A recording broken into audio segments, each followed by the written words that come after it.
My phone buzzed at 6:47 p.m. on Thanksgiving Day. It was a photo.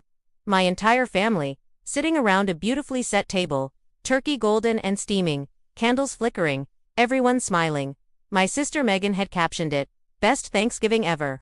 Missing, well, not really missing anyone. I sat alone in my apartment, a single plate of reheated leftovers in front of me, and I just stared at that photo for what felt like an hour. They hadn't forgotten to invite me, they had planned this, and 3 weeks later, my grandfather would stand up at a family meeting none of them saw coming, and destroy every single one of them with 7 words. If you've ever been the family scapegoat, the one everyone blames but nobody thanks, stay with me, because this story is for you. And if you believe karma is real, hit subscribe, because what happened next, nobody in my family will ever forget. My name is Rachel Coleman, I'm 34 years old, and I live in a small 2-bedroom apartment outside Columbus, Ohio. I work as a financial analyst for a mid-sized accounting firm, a job I'm good at, a job I worked hard for. I wasn't always alone on holidays. Growing up, our house in Westerville was loud, chaotic, and honestly, pretty happy, at least on the surface. My dad, Frank, ran a small hardware store that had been in the family for 2 generations. My mom, Diane, stayed home and managed the household with an iron grip and a sharp tongue she usually saved for me. I have one sibling, my younger sister Megan, 2 years behind me, golden child from the moment she was born. Megan was the pretty one, the charming one, the one who never had to try very hard because everyone forgave her instantly. I was the responsible one. The one who got good grades, helped dad with the store's books on weekends, and somehow still got compared unfavorably to my sister at every family dinner. Why can't you be more like Megan, more relaxed, more fun? I heard that sentence so many times growing up that it stopped stinging after a while. Or so, I told myself. My grandfather, Walter Coleman, was the one constant in my life who actually saw me. He was Dad's father, a retired Army veteran. Sharp as a tack even at 81, and the only person in my family who ever told me he was proud of me. Grandpa Walter built the hardware store from nothing back in the 1960s. He handed it down to my dad 15 years ago, but he still owned the building it sat in, and he still owned a hefty chunk of investments that, frankly, nobody talked about much. Everyone just sort of assumed Grandpa was comfortable. Nobody knew exactly how comfortable. After college, I moved about 40 minutes away for work, close enough to visit, far enough to have my own life. For years, things were fine, tense sometimes, but fine. Then, 2 years ago, everything started to unravel. It started small, the way these things always do. My dad's hardware store had been struggling for a couple of years. Big box stores moving in, online competition, the usual story for small businesses.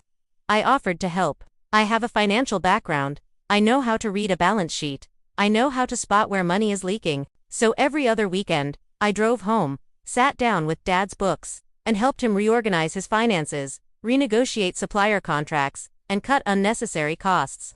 I did this for free. For over a year. Gas money, my own time, my own weekends, gone, because I wanted to help my family. During this same time, Megan was going through what my mom delicately called a rough patch. Translation: Megan had quit her 3rd job in 2 years, was living rent-free in our parents' basement at 32 years old, and spent most of her time posting vacation photos on Instagram that, somehow, my parents were paying for. I never said anything. I told myself, that's their relationship, not my business. But then, last spring, things took a turn. My dad's store finally turned a profit again, the first profitable quarter in 3 years, thanks largely to the changes I'd helped implement. And how did the family celebrate? They threw a party, a big one, at my parents' house. I found out about it from a Facebook post, 3 days after it happened. Megan had organized the whole thing, to celebrate Dad's amazing turnaround, she wrote. With about 40 photos of family and friends I recognized, all gathered in our backyard, balloons, a banner that said Coleman Hardware, forever strong. I wasn't there, I hadn't been told. When I called my mom, confused and honestly hurt, she sounded surprised I was even upset. "Oh Rachel, it was kind of last minute. We figured you were busy with work, you know how you get. You know how you get." Like my dedication to my job, the same dedication I'd poured into saving their business, was somehow a character flaw. I let it go. I told myself it was a misunderstanding. But it wasn't the last time. A month later, my cousin Tyler got engaged, and there was a family dinner to celebrate. I wasn't invited to that either. When I asked my mom about it afterward, she actually laughed. Honestly, Rachel, we didn't think you'd want to come. You're always so busy, and besides, it was a small thing, just close family. Just close family. As if I wasn't close family, I started noticing a pattern. Every group photo on Facebook, every family dinner, every little gathering, I was missing, not because I declined, because I was never asked. Meanwhile, Megan was always front and center, laughing, glowing, the star of every photo. I started to feel like a ghost in my own family. Here's the part that really got under my skin, though. Around the same time, my dad mentioned, almost in passing, that he and Mom had been having long talks with Grandpa Walter about the future of the family business and assets. I asked what that meant. Dad got vague, said something about estate planning and making sure everything's fair. I didn't think much of it at the time. I should have. A few weeks before Thanksgiving, I called my mom to ask about holiday plans, like I did every year. She seemed distracted. "Oh, we haven't really finalized anything yet, Rachel. I'll let you know." She never let me know. Instead, on Thanksgiving Day itself, while I was at home alone, having taken the day off work, assuming I'd be driving to my parents like every single year of my life, I got that photo from Megan. Best Thanksgiving ever. Missing. Well, not really missing anyone. I called my mom immediately. She picked up, and I could hear laughter and clinking dishes in the background. "Oh, Rachel, hi, hold on," and then she put me on hold. On hold. On Thanksgiving. While the rest of my family ate dinner together, I waited for minutes. 4 minutes of holiday music, while I sat alone in my apartment with cold leftovers, before she came back. "Sorry, sweetie, what's up? Mom, why wasn't I invited to Thanksgiving?" There was a pause. Then, and I will never, ever forget this, she said, "Honestly, Rachel, we just figured with everything going on, it would be more relaxed without you. You always make things so tense, you know, with your questions about money and everything. We just wanted one nice, easy holiday. With your questions about money, the same questions that had saved my dad's business, the same questions that had kept the family store from going under. I was being punished, excluded, for caring too much." I didn't say anything. I just hung up, and I cried for the first time in years. The kind of crying where you can't even fully explain why, you just feel this hollow, gut-deep ache of not being wanted by the people who are supposed to love you unconditionally. That night was, honestly, the lowest point of my entire adult life. I sat on my couch, lights off, the TV playing something I wasn't watching, and I just kept replaying every memory. Every birthday where Megan got the bigger gift because she needed it more. Every comment about how I should smile more or lighten up. Every time my accomplishments were brushed past while Megan's smallest achievements were celebrated like she'd won a Nobel Prize. And now this. Excluded from Thanksgiving. Not even told, just left out, like an afterthought, like a coworker you forgot to CC on an email. I thought about my grandfather. He always called me on holidays, even when I wasn't there in person, just to check in. That night, my phone rang around 9 p.m. It was Grandpa Walter. "Hey kiddo, happy Thanksgiving. How was the spread?" Diane, do her usual sweet potato casserole. I almost lied. I almost said, "Yeah, it was great, Grandpa," because that's what I always did. Smooth things over. Protect everyone else's feelings, even at the cost of my own. But something in me just broke. I wasn't there, Grandpa. I wasn't invited. Silence. A long, heavy silence. "What do you mean you weren't invited?" So I told him everything. Not just Thanksgiving, but the missed party, the engagement dinner, the comment about my questions about money, all of it. I tried to keep my voice steady, but by the end, I was crying again, and I hated that, because I never wanted my grandfather to see me, well, hear me, like that. He was quiet for a long moment, then he said something I'll never forget. "Rachel, I want you to listen to me very carefully. Don't say anything to anyone about this conversation. Not your mom, not your dad, not Megan. Can you do that for me?" "Okay." "Why?" "Because, sweetheart, I think it's time some people in this family found out exactly how comfortable I really am, and exactly how uncomfortable things are about to get for them." I had no idea what he meant, but I trusted him. I always had. Over the next 2 weeks, Grandpa Walter and I talked almost every day, usually late at night. After my parents would have assumed he'd gone to bed. What I learned during those conversations changed everything. First, the financial details. Grandpa Walter wasn't just comfortable. He owned 3 commercial properties in town, including the building that housed Coleman Hardware, which my dad paid him modest rent for. He had a retirement portfolio worth, and I'm not exaggerating, just over $4 million. Built slowly and carefully over 60 years of frugal living and smart investing. Nobody knew the real number. Not my dad, not my mom, certainly not Megan. For years, Grandpa had let everyone assume he was a simple retired guy living off Social Security and a small pension, supplementing things with rent from the hardware store. People treat you differently when they think you have something they want, he told me. I learned that the hard way after your grandmother passed. Suddenly, everyone's so concerned about my health, so eager to visit. I wanted to know who actually loved me, and who loved what I might leave behind. Second, and this part stunned me.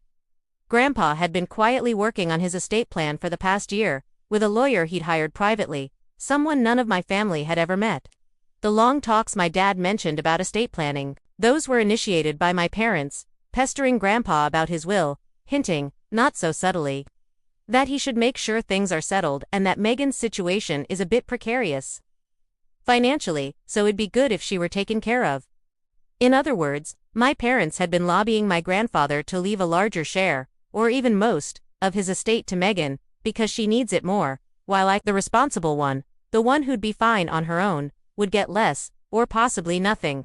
And my exclusion from family events. Grandpa had a theory, and honestly, it made horrible sense. Rachel, think about it. You're the one who actually understands money. You're the one who'd ask the hard questions if something seemed off with how I'm dividing things up. Your parents, and Megan, I think, on some level, want you out of the picture. Out of sight, out of mind. Less likely to push back. I felt sick. Genuinely sick. My family wasn't just neglecting me, they were strategically isolating me, so that when the time came, I wouldn't be there to advocate for myself, or to point out how unfair, or even potentially shady, things might be. So what do we do? I asked him. Grandpa Walter chuckled, and it wasn't a bitter laugh, it was almost gleeful. We do nothing, sweetheart, nothing yet. We let them keep digging. And then, I'm going to do something I should have done years ago. He told me his plan. It was simple, elegant, and devastatingly fair.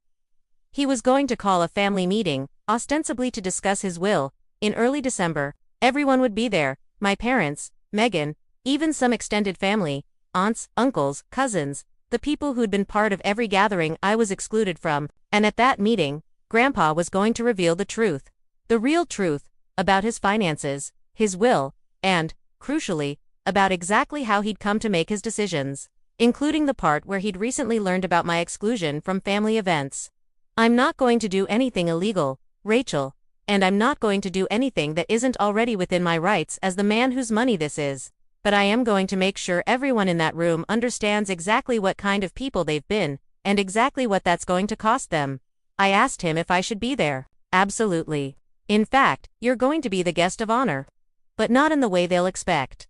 Over the following 2 weeks, while my family had no idea anything was happening, Grandpa Walter quietly met with his lawyer, finalized his updated will, and prepared something else, something that would become the centerpiece of the entire confrontation, a folder. A simple manila folder, containing printouts, bank statements, property deeds, investment account summaries, and copies, screenshots actually, that I didn't even know Grandpa knew how to take, of the Facebook posts, the party I wasn't invited to, the engagement dinner, and, of course, Megan's Thanksgiving photo, with that caption, "Best Thanksgiving ever."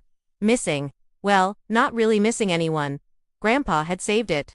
The family meeting was scheduled for the second Saturday in December, at Grandpa Walter's house, a modest but comfortable home he'd lived in for over 40 years. He told my parents it was time to get the family's affairs in order before the new year, and asked that everyone, and he specifically named names. My parents, Megan, my Aunt Carol, my Uncle Jim, and my cousins Tyler and Ashley, be present. He did not initially mention me. This was intentional. Let them think it's just going to be the usual suspects. He told me. Let your mother walk in there feeling comfortable, feeling like she's already won. I arrived separately, about 15 minutes after everyone else, at Grandpa's request. When I walked through the front door, I heard the conversation stop. My mom's face went through about 4 different expressions in 2 seconds, surprise, confusion, and something that almost looked like panic. "Rachel, we didn't know you were coming," she said, her voice overly bright. Grandpa invited me, I said simply, and took a seat near him. Megan, sprawled on the couch in expensive-looking athleisure, just gave me a tight little smile and went back to her phone. My dad looked uncomfortable, but didn't say anything. Grandpa Walter waited until everyone had a cup of coffee or tea, made some small talk, the usual housework. How's the weather pleasantries, and then he stood up, slowly, with the help of his cane, and the room quieted. I want to thank you all for coming, he began. I know I said this was about my will, and it is. But it's about a few other things too. So I'd appreciate it if everyone just listened, before jumping to conclusions or getting upset. Can we agree to that? Murmurs of agreement. My mom was nodding enthusiastically, clearly assuming this was going to go in her favor. First, Grandpa said, I want to talk about money. My money, specifically. Because I think most of you have some assumptions about how much I have, and I think it's time to clear that up. He then, calmly and methodically, laid out the truth. The properties, the investment portfolio, the actual number, just over $4 million in liquid assets, plus property holdings worth approximately another $1.5 million. You could have heard a pin drop. My Aunt Carol actually gasped. My mom's face went pale, then red. Walter, that's NTO tear. Why didn't you ever? Because, Diane, Grandpa said, his voice calm but firm. I wanted to see how people would treat me, and each other, without that information clouding things. And what I've learned, especially over this past year, has been very illuminating. He picked up the manila folder. Now, about the will. As most of you know, Frank and Diane have spoken with me quite a bit lately about how I should divide things up. Specifically, about Megan. Megan looked up from her phone for the first time. For the record, Grandpa continued, I was told, repeatedly, that Megan needs more support because of her, quote, financial situation. And that it would be, quote, fair for her to receive a larger share of my estate, given that Rachel, quote, will be fine on her own, because she's, quote, always been so responsible. He let that hang in the air for a moment. I want everyone to think about what that actually means. The plan, as it was presented to me, was to reward the child who, by her own admission, hasn't held a steady job in years, who lives rent-free with her parents at 32, by giving her more of my money, and to penalize the child who has a stable career, who has been financially independent since she was 22, by giving her less. Does that sound fair to anyone in this room? Nobody answered. Now, I want to talk about something else, Grandpa said, opening the folder. About 6 weeks ago, I had a phone call with Rachel on Thanksgiving night. My mom's hand visibly tightened around her coffee cup. Rachel told me she wasn't invited to Thanksgiving dinner with her own family. The first Thanksgiving in her entire life that she spent alone. That's not my mom started. But Grandpa held up a hand. Let me finish, Diane. I also learned that Rachel wasn't invited to Frank's celebration party in the spring. A celebration for a business turnaround that, by the way, Rachel personally orchestrated, for free, on her own time, for over a year. And she wasn't invited to Tyler's engagement dinner either. He pulled out the printed Facebook posts and laid them on the coffee table, one by one, like he was dealing cards. The party photos. The engagement dinner photos. And finally, Megan's Thanksgiving post. Best Thanksgiving ever. Missing. Well, not really missing anyone, Megan, Grandpa said, and for the first time, his voice had a real edge to it. Do you remember writing this? Megan's face had gone from smug to ashen. Grandpa, that was just a joke. I didn't mean you didn't mean it the way it reads. Because the way it reads, to me, and I imagine to anyone with a basic understanding of the English language, is that your sister was deliberately excluded from a family holiday, and you found that worth celebrating, in writing, publicly, where she could see it. Nobody said a word. Diane, Grandpa continued, turning to my mom. When Rachel called you on Thanksgiving, asking why she wasn't invited, what did you tell her? My mom's mouth opened and closed a few times. I don't remember exactly, Walter. It was a stressful day, she told me, Grandpa said, and I'm quoting Rachel here, that you said. And I want to make sure I get this right. Rachel, correct me if I'm wrong. That they figured it would be more relaxed without her because she always makes things so tense with her questions about money. I nodded, my throat tight. That's exactly what she said, I confirmed quietly. Grandpa turned back to my mom. Diane, the questions about money that apparently make Rachel so unwelcome at family gatherings are the same questions, the same financial expertise, that saved Frank's hardware store from going under 3 years ago. The same store that puts food on your table and a roof over Megan's head, by the way, since she's not exactly contributing to household expenses. That's not fair, Walter, my dad started. What's not fair, Frank? Grandpa said, his voice rising slightly for the first time. Is that my granddaughter spent over a year of her weekends? Her own gas money, her own time, helping save your business. For free. And her reward was being systematically erased from this family's life, while everyone here apparently decided, behind her back, that she should also receive a smaller inheritance, because, and I'll say it again so it really sinks in, because she was doing fine on her own. We didn't mean it like, I know exactly how you meant it, Grandpa cut him off. You meant, Rachel doesn't complain, Rachel doesn't cause problems, Rachel will accept whatever she's given without a fight. So let's give her less, and give more to the daughter who does complain, who does cause problems, because that's easier for all of you. You weren't being fair to Megan. You were avoiding conflict at Rachel's expense. There's a difference. The room was silent except for the sound of Megan, quietly, beginning to cry. But Grandpa wasn't done. Now, here's what's going to happen, he said, and pulled out a thick stack of papers, his finalized will, prepared 2 weeks earlier with his lawyer. My will, as of this week, divides my estate as follows.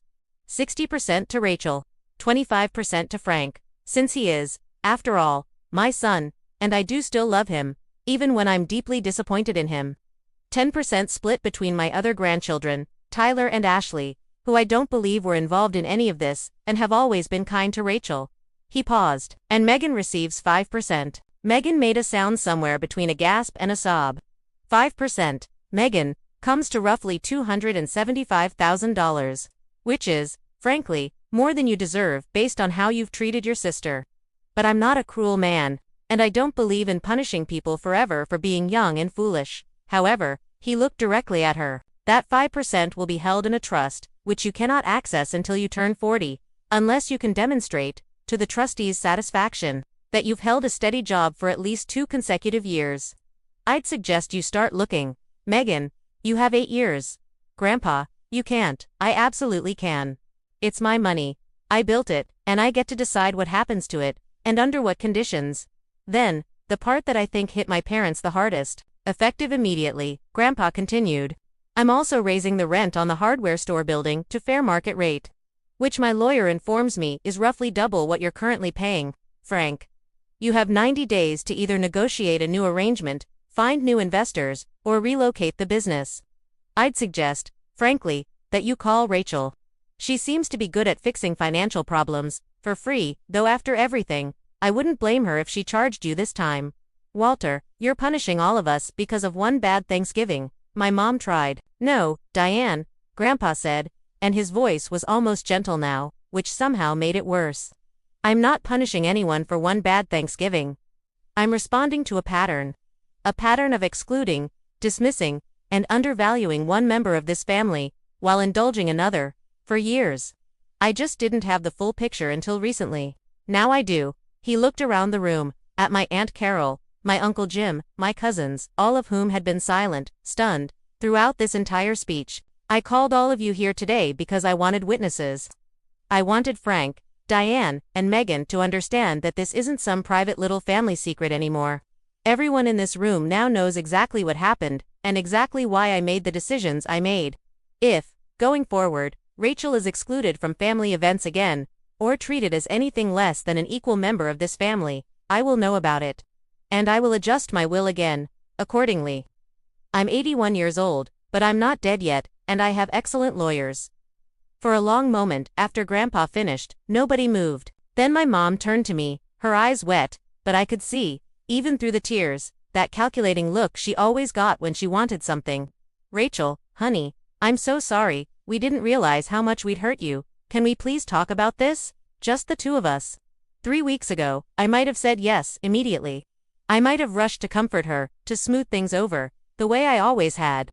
Instead, I said, Mom, I think the problem is that you only realize you've hurt me when there are financial consequences attached. That's not an apology. That's damage control. My mom's face crumpled, but I didn't feel guilty. For the first time in my life, I didn't feel guilty for someone else's reaction to the truth. Megan, through her tears, looked at me and said, Rachel, I really am sorry. I didn't think you didn't think. I agreed. That's exactly right. You didn't think about how it would feel for me to see that post.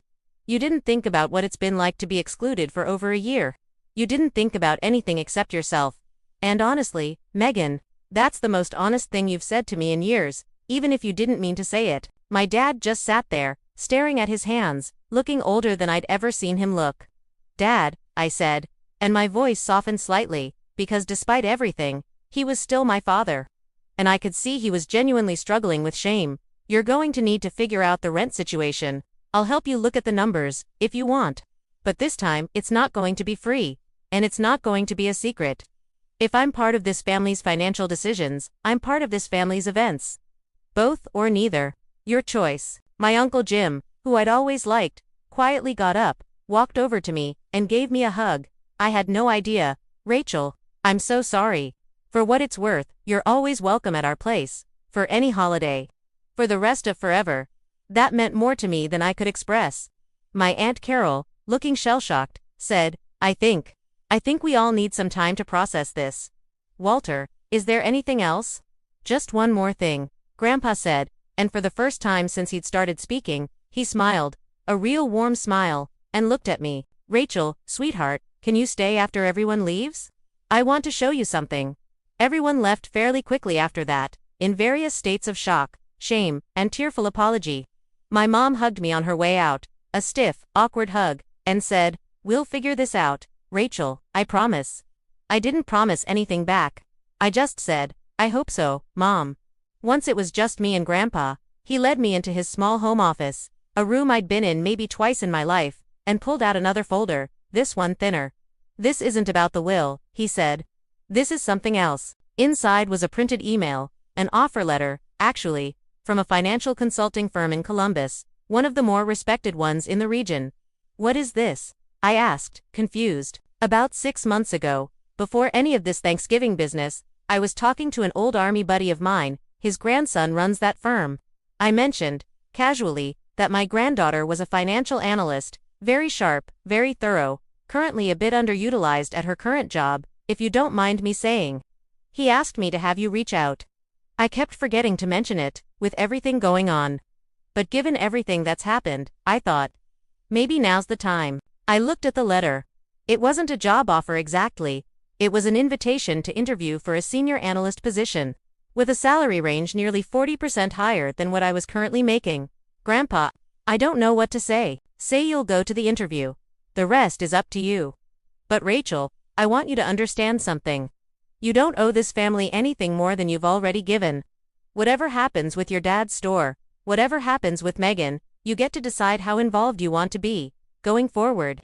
You're not obligated to keep saving people who've spent years taking you for granted. You can help, if you want to.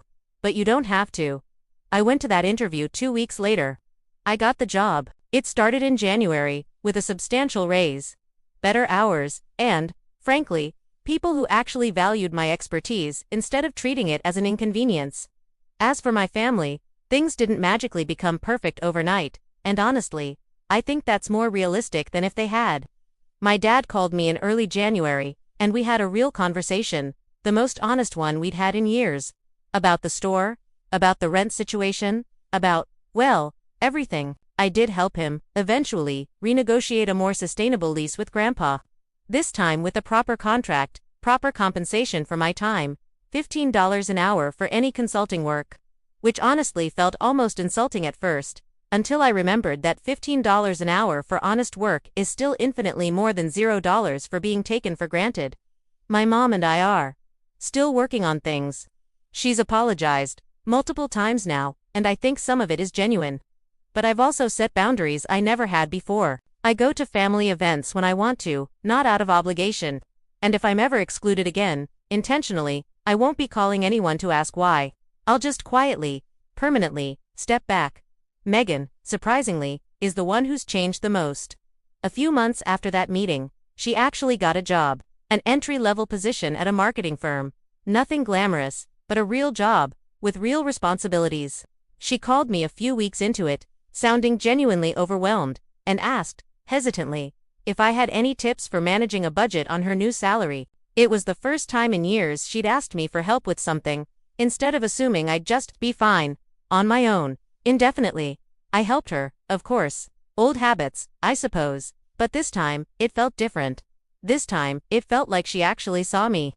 Not as the responsible older sister who'd always be there in the background, but as a person, with knowledge worth asking for. Last month, on a random Tuesday, my whole family, parents, Megan, even Tyler and Ashley, came over to my apartment for dinner. My idea, my invitation, my home. It was small, just pasta and garlic bread, nothing fancy. But for the first time in longer than I can remember, I felt like I actually belonged at my own family's table, instead of just being tolerated at it. Looking back, I think the hardest part of everything wasn't the exclusion itself. It was realizing how long I'd accepted it, how long I'd told myself that being the responsible one meant I didn't deserve, or need, the same love and consideration as everyone else. My grandfather taught me something that Thanksgiving, even though he wasn't even in the room with me when I needed it most. He taught me that love isn't supposed to come with conditions, and that the people who truly value you will never make you feel grateful just for being included. If there's one thing I want anyone watching this to take away, it's this. You are allowed to notice when you're being treated unfairly, even by family, especially by family. And you are allowed to stop accepting less than you deserve, quietly, without drama, without revenge, for revenge's sake.